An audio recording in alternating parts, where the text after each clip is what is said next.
Manchester City Salfordga qarshi FA Cup'da ishonchli g'alaba qozondi.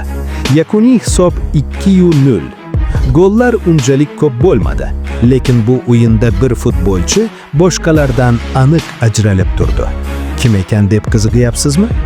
Albatta, hamyurtimiz Abduqodir Husanov. Assalomu alaykum aziz futbol muxlislari. Kanalga xush kelibsiz. Bugun Manchester City Salford FA Cup uchrashuvi haqida batafsil gaplashamiz. Agar siz ham Manchester City va Husanovni qo'llab-quvvatlasangiz, videoga like bosing va obuna bo'lishni unutmang. 14 fevral kuni Etihad stadionida o'tgan o'yin soat 20:00 da boshlandi. Pep Guardiola jamoani 4-3-3 sxemasida maydonga tushirdi. Salford esa 3-5-2 tizimi bilan himoyaviy modelni tanladi. City boshidan bosim bilan boshladi. Yuqori pressing, tezkor qanot almashish va markaz orqali kombinatsion o'yin. 6-daqiqada bosim natija berdi. Dorrington avtogol urdi va hisob ochildi. Shundan keyin o'yin to'liq City nazoratiga o'tdi.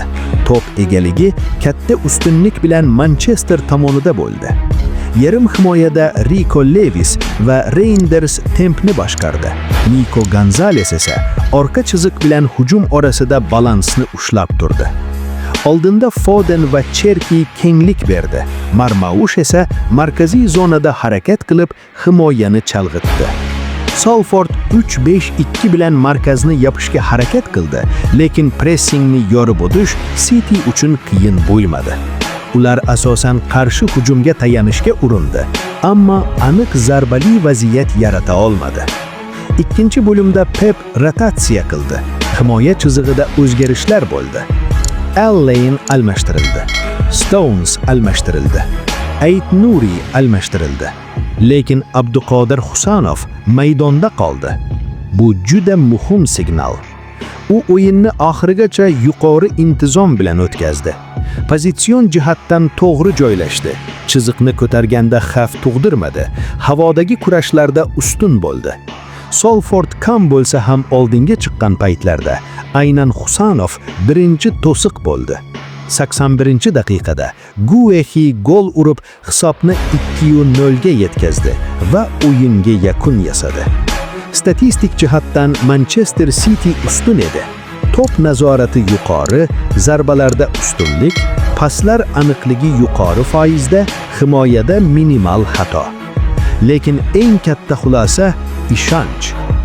FA Cup o'yinida rotatsion tarkibda yoningizdagi 3 himoyachi almashtirilgan bir paytda 90 daqiqa o'ynash bu oddiy holat emas.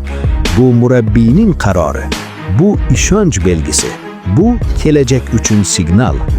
Husanov asta-sekin Manchester City himoyasida o'z o'rnini mustahkamlab bormoqda. Savol: sizningcha u tez orada asosiy tarkibning doimiy futbolchisiga aylanadimi? Fikringizni kommentariyada yozib qoldiring. Like bosishni va obuna bo'lishni unutmang.